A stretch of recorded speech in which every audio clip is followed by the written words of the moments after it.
Самое обидное, что наша власть в среднем и низшем звене насквозь проституирована. Управы проституированы, округа и префектуры проституированы, менты везде на земле насквозь проституированы. Ну, например, кавказцами. А если бы кавказцы надумали купить не только ментов и местную власть, а решили бы купить и Кремль, ракетные войска, например, у них бы получилось или нет? То есть непродажные есть или их вообще нет? Или продажные вообще все ветви и уровни, но у кавказцев пока руки не дошли до ракетных войск и Кремля.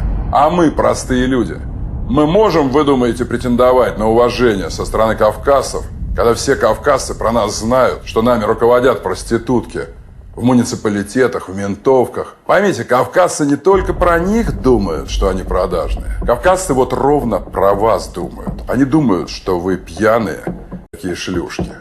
Такие дела. Диаспора азербайджанская держит Бирюлева, и диаспора обещала помочь найти бирюлевского кавказца-убийцу, который предположительно азербайджанец и есть. Я думаю, если власти вступают в диалог с диаспорами, если власти Москвы признают власть диаспор, если власти Москвы признают правосудие диаспор, то давайте пойдем дальше.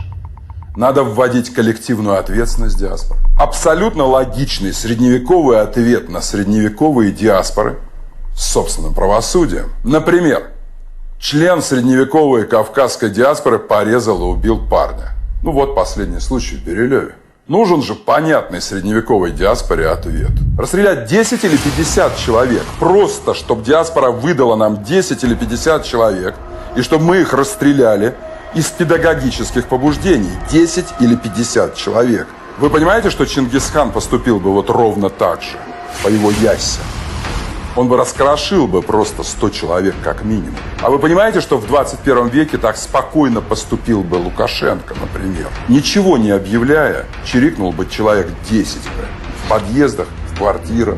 Они бы быстро одумались, они бы быстро перестали резать. Мы должны дать понятный средневековым людям ответ. Кто-нибудь в средневековых людях из вас разбирается? Ну, подскажите, что делать. Не говорите мне про органы следствия и суды. Я не спрашиваю про проституток. Введение виз не поможет никак. Я вам скажу волшебные 2 слова, и вы поймете. Визы не помогут. Вот эти 2 слова. Северный Кавказ. Северокавказцы тут орудуют ножами без виз всяких, почище азербайджанцев. И у них мужская истерика по так называемым вопросам чести принята и очень культивируется. У них принято впадать в истерику и хвататься за нож с полоборота. И принято гордиться истерикой.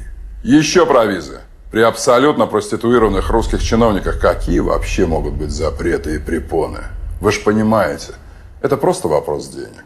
Московские власти назвали протест в Бирюлеве акцией горстки провокаторов. Бахвалятся. Вопрос. Это бахвальство московских властей для демонстрации силы собственному народу не прокатит. Это бахвальство для демонстрации силы самим себе для внутричиновничьего потребления плохо прокатит. Чиновники тоже не идиоты. Это бахвальство по глупости и непониманию, может быть. С трудом верится.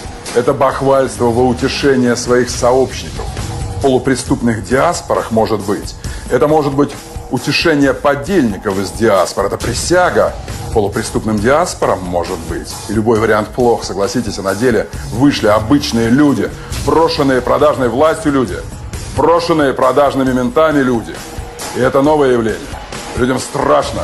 И кавказцев боятся, и власть натерпеть не вмоготу, а еще новое явление. Сочувствие ОМОНа. Множество свидетельств пришло из Бирюлева, что ОМОНовцы давали понять и действиями, и словами, что они за простых людей против бандитов из диаспоры, против проституток из власти. ОМОНу русские люди нравятся. И с этим, похоже, труднее всего будет бороться. Всего вам доброго.